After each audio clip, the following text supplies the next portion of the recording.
सुहाग रात के समय लड़के और लड़कियों के साथ कमरे में लड़की की मां का होना अफ्रीका महादेश के कई जगह पर कई देश में एक अनूठी परंपरा से जुड़ा हुआ है।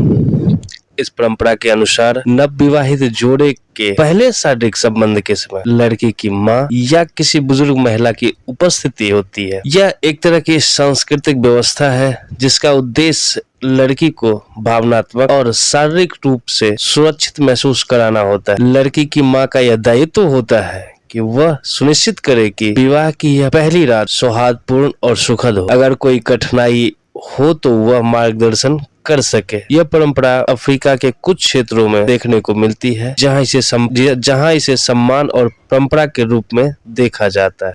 इंसान की जिंदगी में कुछ पल ऐसे होते हैं जो बेहद खूबसूरत होते हैं। उन पलों को कभी भुलाया नहीं जा सकता है।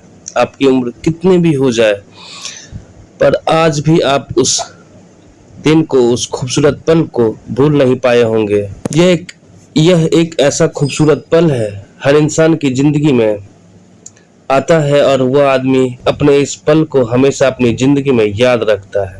शायद ही दुनिया का कोई ऐसा व्यक्ति होगा जो अपनी इस बात को भूल भी पाया होगा। आज की जो घटना मैं आपको सुनाने जा रहा हूँ, यह कहानी है अफ्रीका महादेश की। अफ्रीका महादेश में बहुत से जगह, बहुत से प्रांत, बहुत से देश हैं जहाँ पर इस तरह के रीति रिवाज को देखा जा सकता है। अब इसे वहाँ की प्रथा कहें या कुप्रथा कहें, इसके बारे में आपकी राय जो भी हो कमेंट बॉक्स में जरूर हमें शेयर करें, हमें जरूर बताएं।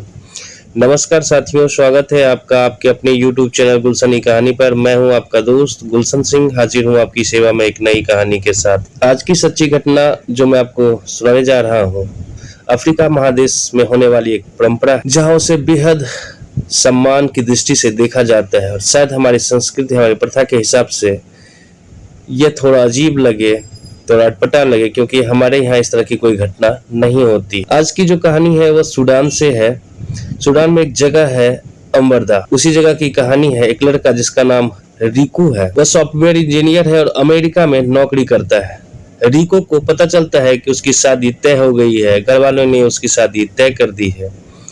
उसकी शादी की डेट 10 जुलाई 2022 को रखी जाती है।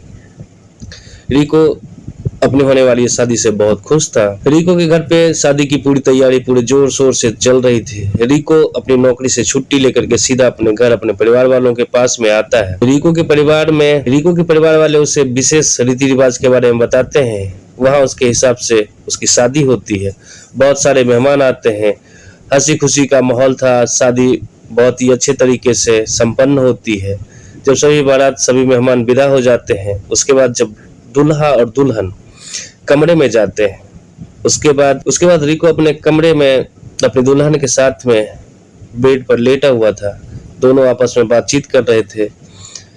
वो अपनी पत्नी से तरह तरह की बातें कर रहा था, भविष्य की प्लानिंग कर रहा था। दोनों अपनी पसंद नापसंद के बारे में भी चर्चा कर रहे थे। धीरे धीरे उनके बातचीत का सिलसिला थोड़ा लंबा चलने लगता है, लंबा खींचने लगता है।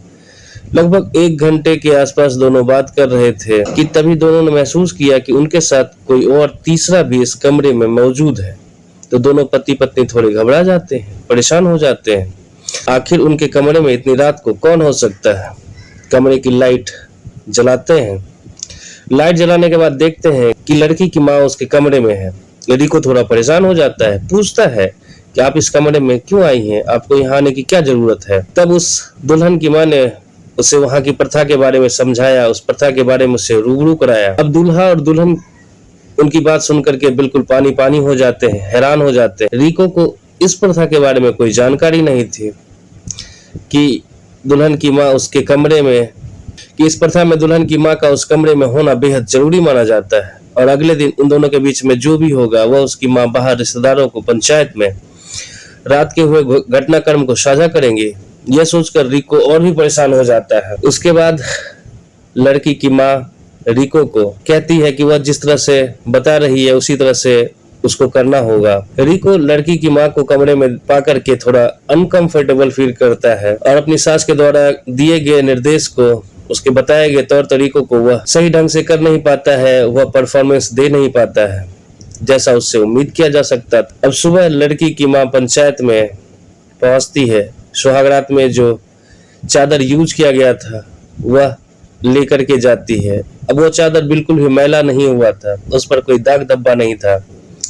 परिवार के लोग बार बार दुल्हन की माँ से रात के बारे में पूछ रहे थे कि उन्होंने रात में अपनी आंखों से क्या देखा। अब दुल्हन की माँ भी परेशान हो जाती है, उसे भी कुछ समझ नहीं आ रहा था कि वह क्या करे, पर वह अपनी सूझबूझ से काम लेती है, क्योंकि उसे अपनी बेटी और दामाद के रिश्ते को टूटने नहीं देना था। वह चाहती थी कि जो उसकी बेटी अभी नई नई दुल्हन बनी है उसकी शादी टूटे ना, वह अपनी जिंदगी में आगे बढ़े, खुश रहे। और वह पंचायत से कहती है कि इसे दूसरा मौका दिया जाए।